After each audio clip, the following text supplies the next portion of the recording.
나눔가족 여러분 반갑습니다. 오늘 말씀에는 예후의 칼에 의한 4번의 살육에 대한 내용이 담겨 있습니다. 첫 번째는 아합의 70명의 아들들입니다. 두 번째 무리는 아합 집에 속한 자들, 그리고 아합에 속한 자들로서 신뢰받는 귀족들과 제사장 무리에리기까지 이스라엘에 남은 모든 생존자들 하나도 남김없이 죽임을 당합니다. 세 번째는 사마리아로 가던 유다왕 아하시아의 형제들입니다. 그들은 왕자들과 태후에게 무난하러 가다가 40명이 모두 함께 몰살당합니다. 그리고 네 번째는 예후가 사마리아에 이르러 거기에 남아있는 아합에 속한 자들을 모두 진멸합니다. 이 과정에서 사마리아로 향하는 예후를 맞이하는 한 사람이 있었는데 그가 바로 레갑의 아들 여호나답입니다. 예후는 자신의 혁명을 정당화시켜 줄 수 있는 명망이 있는 사람, 명분이 있는 사람 여호나답을 자신의 소위 혁명 동지로 끌어들입니다. 여호나답을 자신의 병거에 태우고 수도 사마리아로 함께 진군에 들어갑니다. 먼저 아합의 아들들에 대한 심판을 살펴봅시다. 이세벨을 제거한 예후의 칼은 아합의 아들들에게로 향합니다. 요람왕도 이세벨도 그의 칼에 모두 죽임을 당했으니 아합의 아들들에게 그 칼이 향하는 것은 왕권 사회에서 일어난 군사 반란으로서는 어쩌면 당연한 일일 것입니다. 아합에게는 70명의 아들이 있었다고 합니다. 하지만 이는 실제 아들을 포함한 아합의 남자 후손들 전체를 가리키는 것으로 보는 것이 타당할 것입니다. 예후는 사마리아의 지도자들과 아합의 아들들을 돌보는 자들에게 편지를 써서 보내죠. 그리고 이 편지의 내용은 매우 위협적이었습니다. 예후 자신이 고쳐 들어갈 테니 그들 가운데 한 사람을 세우고 싸울 준비를 하라는 내용이었죠. 이것은 곧 사마리아를 공격하겠다는 선전포고와도 같은 것이었습니다. 이 편지를 받은 사마리아의 지도자들은 두려움과 공포에 사로잡힙니다. 예후가 누구인가? 그는 요람왕도 유다왕 아하시아도 당하지 못한 광기의 사람이 아닌가? 사마리아의 지도자들은 예후를 대적하기보다는 항복하여서 그의 편에 서는 것이 최선의 방책이라고 판단합니다. 아무도 아합 왕가를 지키겠다고 나서는 사람은 없었습니다. 그들은 예후를 자신의 주인으로 모시겠다는 답장을 보냅니다. 예후에게 말을 전하여 이르되 우리는 당신의 종이라 당신이 말하는 모든 것을 우리가 행하고 어떤 사람이든지 왕으로 세우지 아니하리니 당신이 보기에 좋은 대로 행하라 한지라. 완전한 백기투항이죠. 이것으로 아합 왕가의 몰락은 기정사실화됩니다. 하나님을 멀리하고 우상을 숭배하며 종교적 도덕적 타락과 부패 위에 세워진 왕가의 몰락은 이렇게 무너지게 됩니다. 세속 권력이 힘이 있는 듯 보이지만 하나님이 지지하시지 않는 권력은 어느 한순간 툭 건드리면 와르르 무너져버리는 마치 수수깡으로 세운 나라와도 같습니다. 투항할 의지를 확인한 예후는 다시 한번 그들에게 서신을 보내죠. 예후에 대한 충성심을 증명해 보이라는 것입니다. 다음 날까지 아합의 아들들의 머리를 자기에게 가져오기를 요구합니다. 예후의 이런 요구를 어떻게 보아야 할까요? 이처럼 잔혹한 사륙을 정당한 심판의 지팡이로 볼 수 있을까요? 10절에 보면 그는 이 일이 여호와의 명령을 따라 이루어진 것처럼 말합니다. 그러나 여호와께서 그런 명령을 직접적으로 내리신 일은 없습니다. 예후는 평소 과격한 그의 성격을 따라서 그런 요구를 했다고 볼 수 있습니다. 그는 아합 집안을 심판하시는 하나님의 뜻을 자의로 해석하고 행동하고 있음이 분명합니다.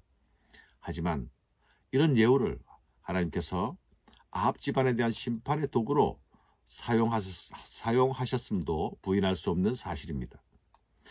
엘리사의 명에 따라 예후에게 기름을 부었던 선지자는 이렇게 말했죠. 너는 주 아합의 집을 치라. 내가 나의 종 선지자의 피와 여호와의 종들의 피를 이세벨에게 갚아주리라. 아합의 온 집이 멸망하리니 이스라엘 중에 매인자나 노인자나 아합에게 속한 모든 남자는 내가 다 멸절하라. 예후의 편지는 때마침 사마리아의 지도자들과 아합의 아들들이 함께 있을 때 도착했습니다. 그들은 지체 없이 예후의 요구를 따릅니다. 아합의 아들들은 죽임을 당하고 그들의 머리는 광주리에 담겨져서 이스라엘의 예후에게 보내집니다. 예후는 그 머리를 사람들이 많이 모이는 성문 어귀에 다음날 아침까지 투무더기로 쌓아두라고 명령하죠. 이는 혹시 반란을 꾀할지도 모르는 세력들에게 공포심을 일으키기 위한 경고 조치였을 것입니다. 여기서도 예후의 무자비한 정복자의 얼굴이 나타나고 있죠. 이튿날 예후는 백성들에게 나가 이렇게 말합니다. 이튿날 아침에 그가 나가서 뭇 백성에게 이르되 너희는 의롭도다. 나는 내 주를 배반하여 죽였거니와 이 여러 사람을 죽인 자는 누구냐? 그런즉 이제 너희는 알라. 곧 여호와께서 아합의 집에 대하여 하신 말씀은 하나도 땅에 떨어지지 아니하리라. 여호와께서 그의 종 엘리야를 통하여 하신 말씀을 이제 이루셨도다 하니라. 이 예후의 말에는 교묘한 속임수가 들어있습니다. 우선 너희는 의롭도다 라고 말하며 불안해하는 백성들을 안심시키고 있죠. 백성들은 성문 앞에 있는 이 끔찍한 광경을 목격하고 자신들에게도 화가 미치지 않을까 두려움에 떨고 있었을 것입니다. 예후는 그들에게 자신이 아합 왕가의 반역을 일으켰고 요람을 죽인 사실을 시인했습니다. 그러나 그는 자신이 이 잘려진 머리 무더기에 대한 책임이 있다는 사실은 밝히지 않습니다. 이 여러 사람을 죽인 자는 누구냐라고 말하며 그 끔찍한 일의 배후에 여호와께서 배후에 계신다는 취지로 말을 이어가고 있습니다. 이 사륙에 대한 요약은 이렇게 정리됩니다. 예후가 아합의 집에 속한 이스라엘에 남아있는 자를 다 죽이고 또 그의 귀족들과 신뢰받는 자들과 제사장들을 죽이되 그에 속한 자를 하나도 생존자를 남기지 아니하였더라. 그런데 이에 대한 호세아 선지자의 평가가 호세아 1장 4절에 나타나고 있습니다. 조금 후에 내가 이스라엘의 피를 예후의 집에 갚으며 이스라엘 족속의 나라를 패할 것임이니라.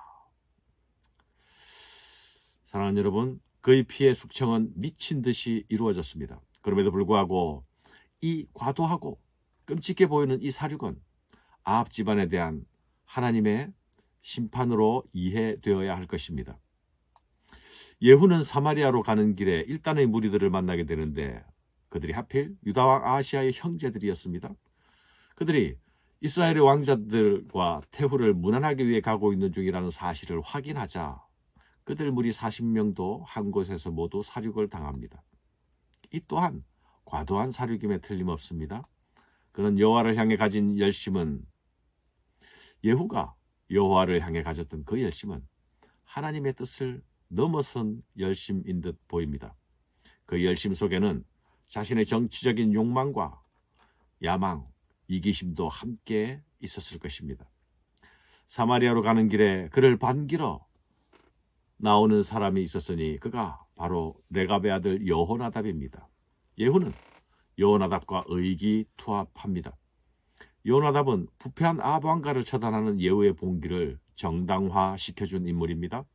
그는 불의한 아합 왕가의 통치 아래서 숨죽이며 하나님 나라의 도래를 꿈꾸어 왔을 것입니다.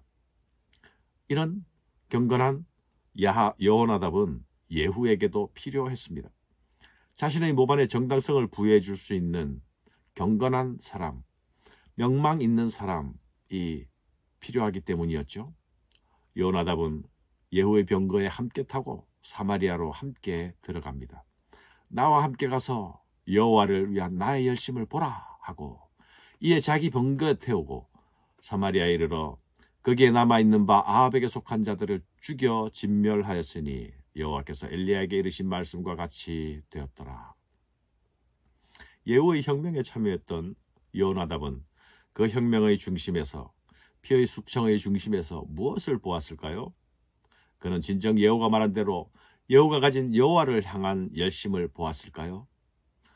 그렇다면 그는 왜 자신의 후손들에게 평생 장막에서 살고 소유도 갖지 말고 포도주를 금하라는 금욕적 생활 방식을 지키도록 요구했을까요?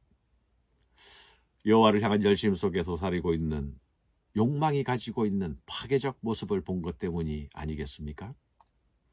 예후가 말한 여호와를 향한 나의 열심, 나의 열심, 이 말은 곰곰이 곱씹어 보아야 할 일이 되겠습니다. 감사합니다.